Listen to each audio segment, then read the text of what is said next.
ବହୁ ପୂର୍ବରୁ ଏକ ସହରରେ ବହୁତ ପ୍ରଭାବଶାଳୀ ମୋହନ ବାସ କରୁଥିଲେ। ଅନେକ ବିଶ୍ୱସ୍ତ ଶିକ୍ଷା ପାଇଁ ତାଙ୍କ ନିକଟକୁ ଆସୁଥିଲେ। ଦିନେ ଜଣେ ଶିଷ୍ୟ ମୋହନଙ୍କୁ ପଚାରିଲେ, ସ୍ୱାମୀଜୀ, ତୁମର ଶିକ୍ଷକ କିଏ?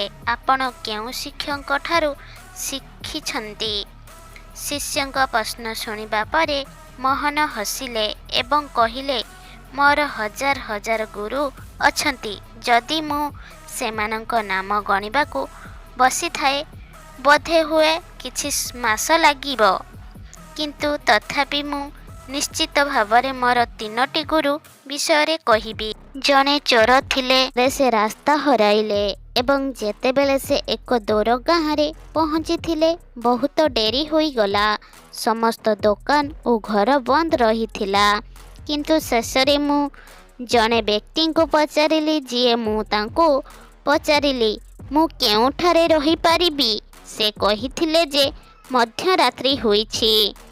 ଏହି ସମୟରେ ଆପଣ ପାଇଁ ଯେକୌଣସି ସ୍ଥାନରେ ଆଶ୍ରୟ ପାଇବା ବହୁତ କଷ୍ଟକର ହେବ। କିନ୍ତୁ ଯଦି ଆପଣ ଚାହାନ୍ତି, ଆପଣ ମୋ ସହିତ ରହିପାରିବେ।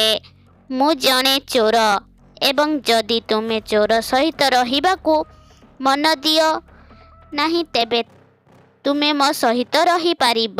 ସେ ଏତେ ସୁନ୍ଦର ଲୋକ ଥିଲେ ଯେ ମୁଁ ତାଙ୍କ ସହିତ 1 ମାସ ରହିଲି।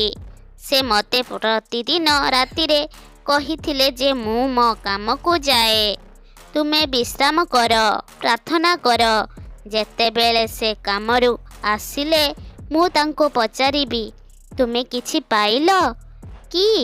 ତେଣୁ ସେ କହିଥିଲେ ଯେ ଆଜି ସେ କିଛି ପାଇନାହାନ୍ତି, କିନ୍ତୁ ଯଦି ଭଗବାନ ଚାହାନ୍ତି ତେବେ ସେ ଶୀଘ୍ର କିଛି ପାଇବେ। ସେ କଦାପି ନିରାଶ ଏବଂ ଦୁଃଖୀ ନଥିଲେ, ସର୍ବଦା ଖୁସି ଥିଲେ।